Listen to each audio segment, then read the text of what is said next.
آپ کا ہو گیا 5 منٹ میں آؤں.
رسالت قرآن اور حدیث کلام کلام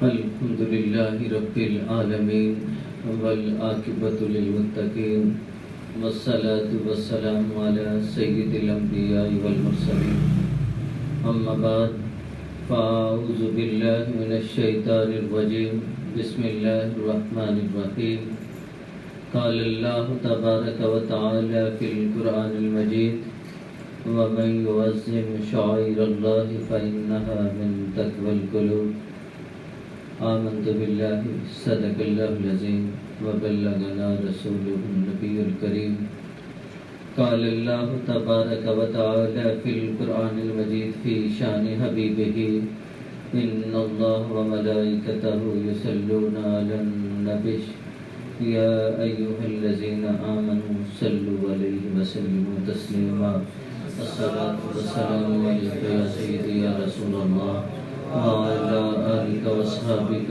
يا سيدي يا حبيب الله الصلاة والسلام عليك يا سيدي يا رحمة للعالمين وعلى آلك وأصحابك يا سيدي يا خاتم النبيين معزز سامعین، ہمارا موضوع چل رہا ہے تحفظ ناموس رسالت۔ اللہ تعالیٰ قرآن پاک میں ارشاد فرماتا ہے وَمَنْ يُعَظِّمْ شَعَائِرَ اللَّهِ فَإِنَّهَا مِنْ تَقْوَى الْقُلُوبِ، جو اللہ کی نشانیوں کا احترام کرتا ہے اس کے قلبی تقوی کی علامت ہے کہ وہ دلی طور پر متقی ہے، پرہیزگار ہے۔ اللہ کی نشانیوں میں سے کائنات میں سب سے اللہ کی بڑی نشانی محمد مصطفیٰ کا وجود ہے۔ اس لیے اس ذات پاک کا، اس وجود پاک کا جتنا احترام کیا جائے وہ کم ہے، اور اللہ کے بعد سب سے زیادہ احترام محمد مصطفیٰ کی ذات کا ہے۔ اور اللہ کی نشانی بنتی کیسے ہے؟ اللہ تعالیٰ نے قرآن پاک میں ارشاد فرمایا کہ ان الصفا والمروہ من شعائر اللہ، کہ بے شک صفا اور مروہ اللہ کی نشانیوں میں سے ہے۔ اور یہ صفا اور مروہ اللہ کی نشانیاں بنی کیسے ہے؟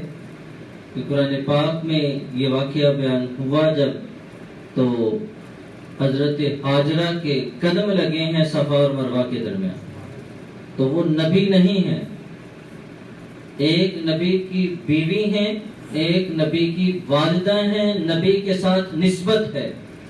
جب نبی کے ساتھ نسبت ہو تو جس جگہ پر اس عورت کے اللہ کی نیک بندی کے قدم لگ جائیں، جس کی نسبت اللہ کے نبی کے ساتھ ہو، اور اس نبی کو بھی جو مرتبہ مقام مل رہا ہو وہ ذات محمد مصطفیٰ کی وجہ سے مل رہا ہو، تو پھر جس جگہ پر اس کے قدم لگے تو اسے اللہ اپنی نشانیاں قرار دے دے، تو جس جگہ پر محمد مصطفیٰ کے قدم لگے ہوں گے وہ جگہ کتنی عظمت والی ہوگی، کتنی بابرکت ہوگی۔ اس لیے امام اہل سنت فرماتے ہیں کہ جن کی آمد سے یثرب مدینہ بنا، جن کی آمد سے یثرب مدینہ بنا، اس قدم کی کرامت پہ لاکھوں سلام۔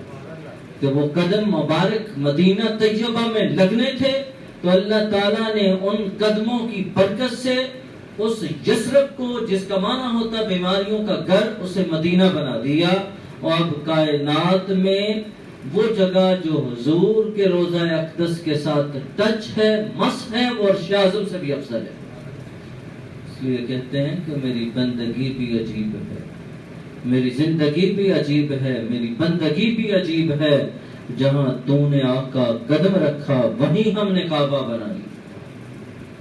حضور نبی کریم علیہ السلام کی عزت اور آپ کی ناموس کا تحفظ یہ سب سے بڑی دولت ہے ایمان والوں کے لیے۔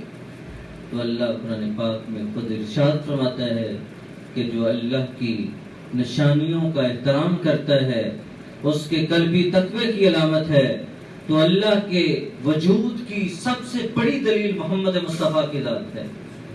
شیخ احمد سرہندی مجدد الفسانی مکتوبات امام ربانی میں نقل کرتے ہیں، ہمیں کیا پتا تھا کہ خدا کیا ہے؟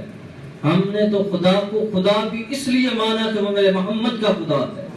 خدا کا پتہ ملا ہے تو ذات مصطفیٰ سے ملا ہے، تو جس ذات سے خدا کا پتہ چلے اس ذات کا ادب و احترام کتنا لازم اور ضروری ہے۔ اور حضرت عمر فاروق رضی اللہ تعالیٰ عنہ کے دور خلافت میں چھوٹے چھوٹے بچے گراؤنڈ میں ہاکی کھیل رہے تھے، اور پاس ہی ایک عیسائی پادری بیٹھا تھا۔ وہ گیند جب ہاکی گیند کو لگتی ہے کبھی گراؤنڈ سے آؤٹ بھی ہو جاتی ہے، وہ گیند اس کے پاس گری، اس کو لگی، تو اس نے اللہ کے نبی محمد مصطفیٰ صلی اللہ علیہ وسلم کی ذات اقدس کے بارے میں نازیب الفاظ استعمال کیے، تو ان چھوٹے بچوں نے سن لیے، تو وہ دونوں بچوں کی ہاکیاں جو گیند پر برستی تھیں اس پادری پر برسنا شروع ہوئیں، اتنی برسیں کہ جب تک وہ زندہ رہا، اس کی سانس چلتی رہی، وہ بچے ہاکیاں اس پہ برساتے رہے۔ جب اس کی موت واقع ہوگی تو انہوں نے اپنی ہاکیوں کو روکا، تو فیصلہ حضرت عمر فاروق کی عدالت میں آ گیا کہ ان بچوں نے عیسائیوں کے پادری کو مار دیا ہے، اب فیصلہ کیا ہونا چاہیے؟ عدالت حضرت عمر فاروق کی ہے۔ آپ نے کیس کی سماعت کی، فرمایا کہ بچوں نے کیوں ایسا کیا ہے۔ جب بتایا گیا کہ اس نے ان بچوں کے نبی کو گالی دی، تو بچوں نے ہاکیاں اس پہ برسا دیں اور قانونی راستہ اختیار نہیں کیا، قانون اپنے ہاتھ میں لے لیا۔ حضرت عمر فاروق رضی اللہ تعالیٰ عنہ کی عدالت، جس کا قیامت تک کوئی بھی ثانی نہیں ملے گا، انہوں نے فیصلہ سناتے ہوئے یہ کہا کہ ان بچوں نے پھر ٹھیک ہی تو کیا ہے نا، اس پادری نے گالی ان کے نبی کو دی تھی، اللہ کے محبوب محمد مصطفیٰ کو دی تھی، تو بچے جو تھے وہ عشق کرتے تھے، محبت کرتے تھے اپنے نبی سے، ان کی وہ طبیعت میں یہ برداشت نہ ہو سکا کہ اس نے ہمارے نبی کو گالی دی ہے۔ انہوں نے جو فیصلہ کیا ہے ٹھیک کیا ہے، اور میں اس فیصلے کی تائید کرتا ہوں، یہی حق بنتا تھا کہ اس کے ساتھ یہی ہوتا۔ حضرت عمر فاروق رضی اللہ تعالیٰ عنہ نے بچوں کے حق میں فیصلہ دے دیا۔ یہ تحفظ ناموس رسالت کے لیے اپنی جان بھی جاتی ہے تو چلی جائے، لیکن نبی پاک علیہ الصلوۃ والسلام کی ناموس کی حفاظت لازم ہے۔ امام حسین رضی اللہ تعالیٰ عنہ نے میدان کربلا میں ایک مقصد آپ کی شہادت کا تحفظ ناموس رسالت بھی تھا، کیونکہ حضور نبی کریم علیہ الصلوۃ والسلام کے دین اسلام کی دھجیاں اڑائی جا رہی تھیں، تو حضرت امام حسین رضی اللہ تعالیٰ عنہ نے تحفظ ناموس رسالت کی خاطر اپنی جان قربان کی۔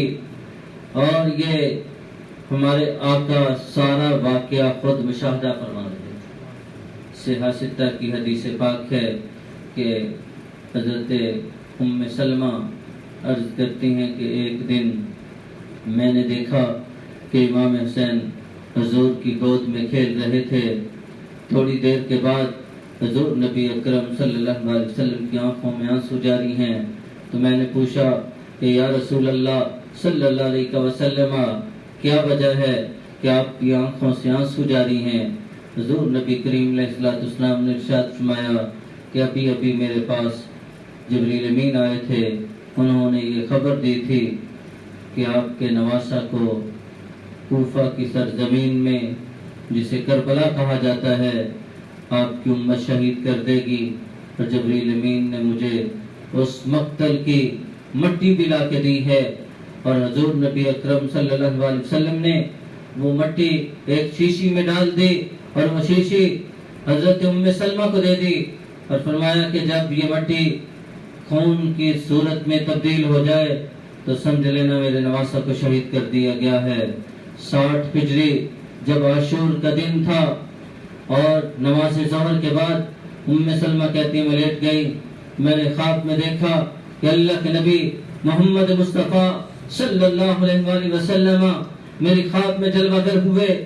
آپ کے بال جو ہیں وہ بھی گردآلود تھے، داڑھی مبارک بھی گردآلود تھی اور پریشان حال تھے، آنکھوں سے آنسو بہ رہے تھے.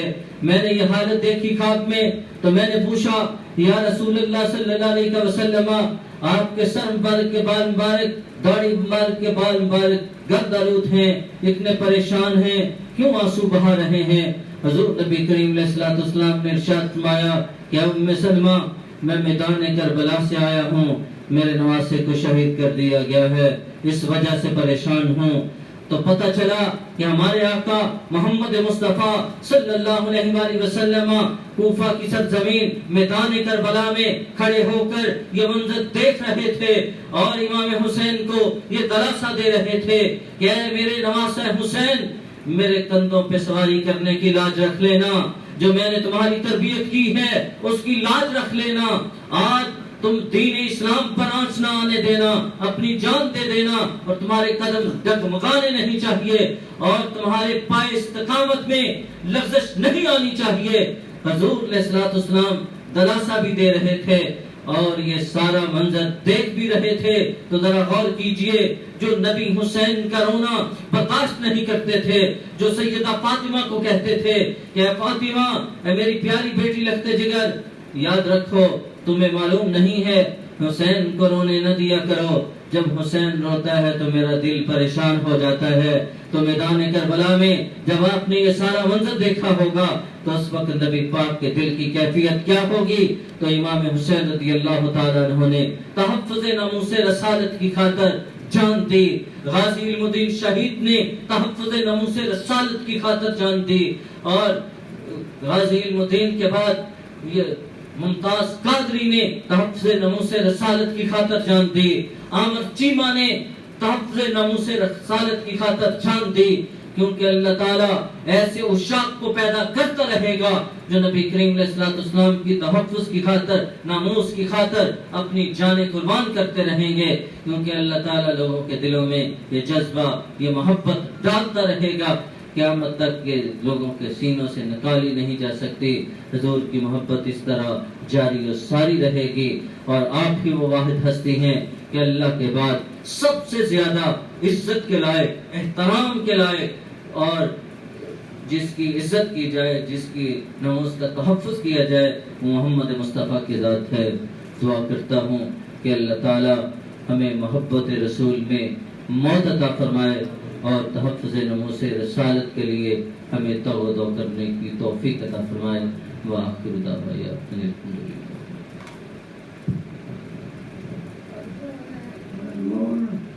قسم یہ چالو ہے.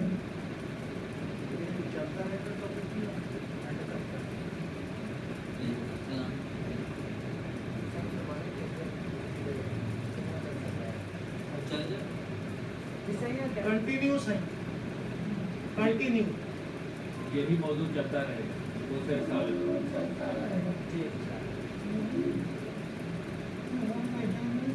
جی انشاءاللہ. ماشاءاللہ.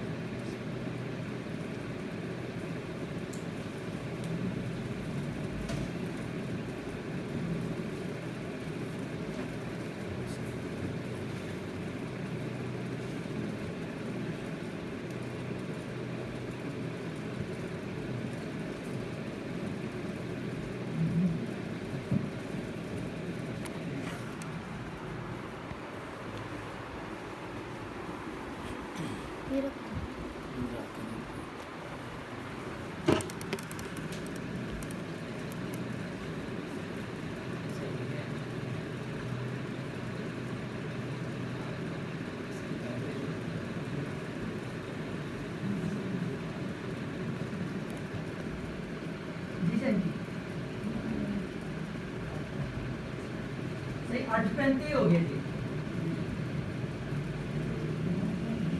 8:35 صحیح 8 بج کے.